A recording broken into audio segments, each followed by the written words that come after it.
नमस्कार फ्रेंड्स, कसे आहात तुम्ही सगळे? मला माहिती आहे तुम्ही सगळेच व्यवस्थित असणारे, घरी आहात, काळजी घेत असणारे स्वतःची.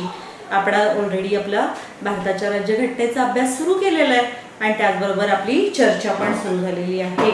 आपण आता प्रेसिडेंट बघितला, प्रेसिडेंटच्या पावर्स बघितल्या, म्हणजेच आपण आता त्याच्याशी रिलेटेड थोडंसं पार्लमेंट सुरू करणार आहोत. Friends, what is mean by parliament? Parliament म्हणजे मराठीत म्हणायचं असेल तर आपण त्याला संसद म्हणूया. संसद, पार्लमेंट. मग पार्लमेंटमध्ये कंपोजिशन ऑफ पार्लमेंट असं जर मला म्हणायचं असेल तर कंपोजिशन ऑफ पार्लमेंटमध्ये कोण कोण येतं? तर तीन घटक येतात: प्रेसिडेंट, राज्यसभा, लोकसभा. राष्ट्रपती, Rajya Sabha, Lok Sabha. Then what we called in English to them? President, the Council of States and the House of People.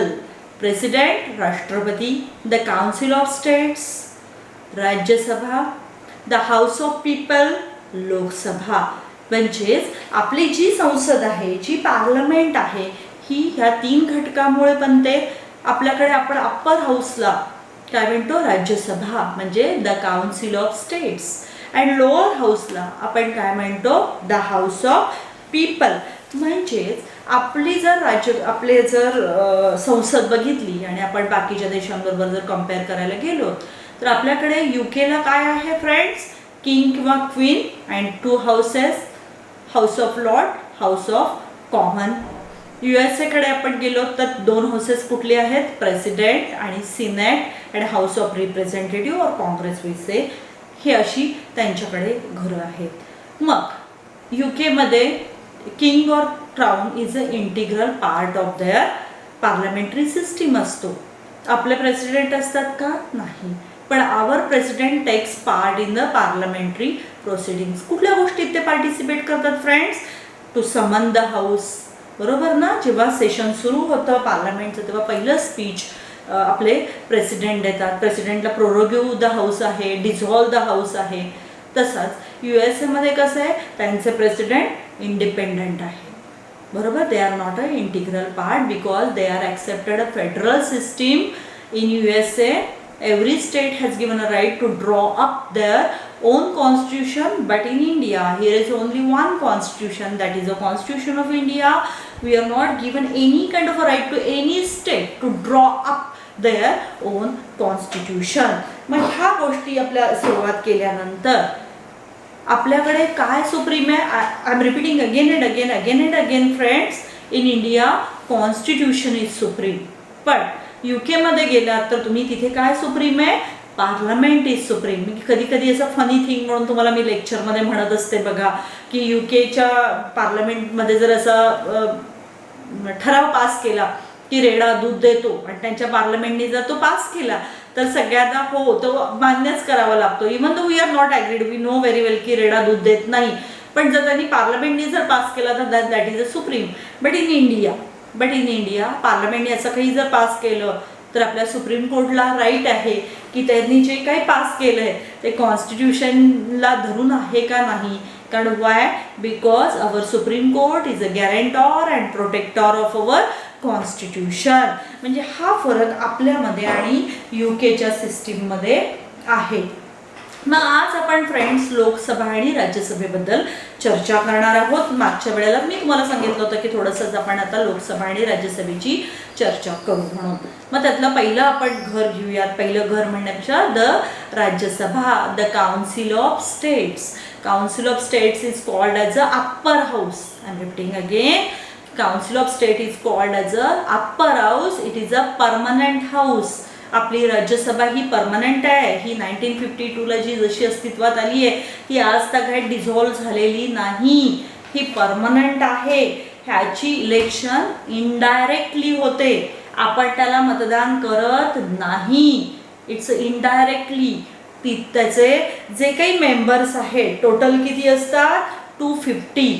How much members असतात? 250. त्यातले 238 हे स्टेट आणि युनियन टेरिटरीजमधून आलेले असतात. And 12 members are nominated by the president from different faculty, art, science, literature, social services, ह्या सगळ्या वेगळ्या फॅकल्टीमधून प्रेसिडेंट काय करतात, 12 मेंबर्सना नॉमिनेट करतात. आणि I am repeating again, this 12 members has not given any kind of a right to take a part in president's election.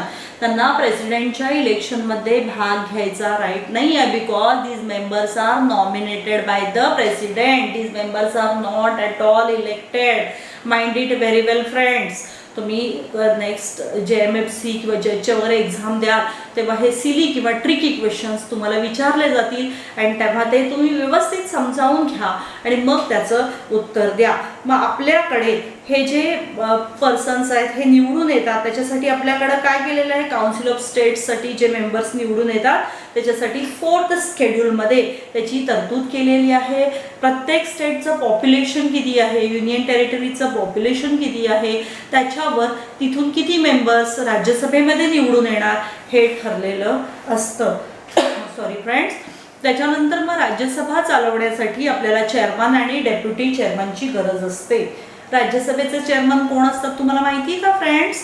Vice president. Vice president is ex officio chairman of the Rajya Sabha. मग तुम्हाला असा प्रश्न पडायला पाहिजे friends, म्हणजे मला हे तुमच्याकडून एक्सपेक्टेड आहे. मी तुम्हाला असं बऱ्याच वेळेला म्हणते की एखादी व्यक्ती 2 post at a time occupy करू शकत नाही, तिला एकच पोस्ट ठेवावी लागेल. मग आता तर येतं इथे बघा, व्हाईस प्रेसिडेंट ही एक पोस्ट त्यांची आहेच आहे, बरोबर.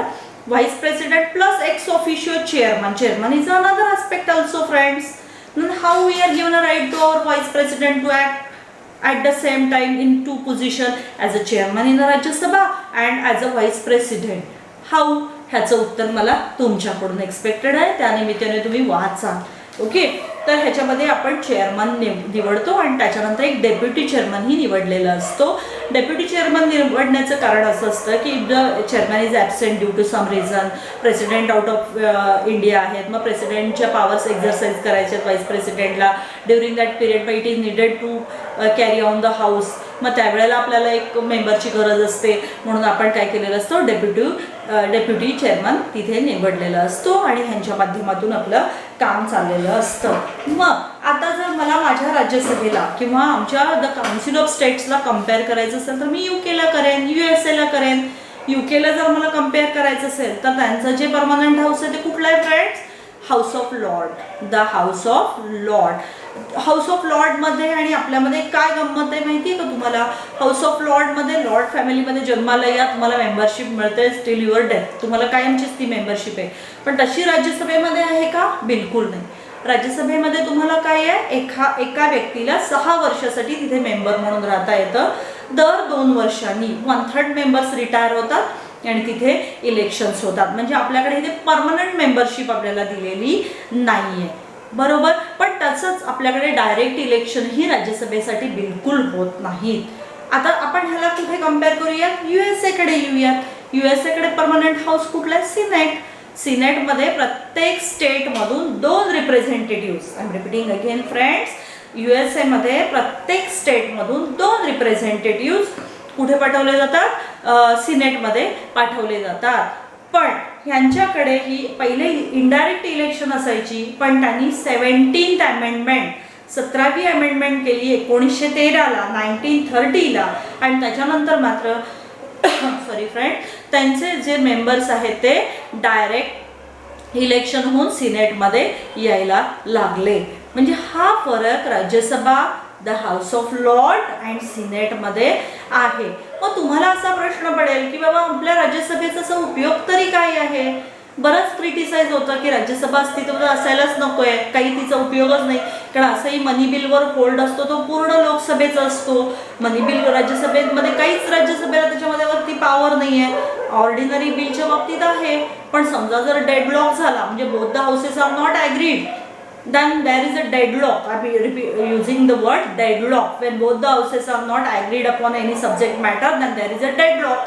Then president called a joint sitting. President काय करतात? जॉईंट सिटिंग कॉल करतात आणि त्याच्यानंतर काय होतं? मग जॉईंट सिटिंग प्रेसिडेंटनी कॉल केल्यानंतर मग दोघांचं मतदान होतं.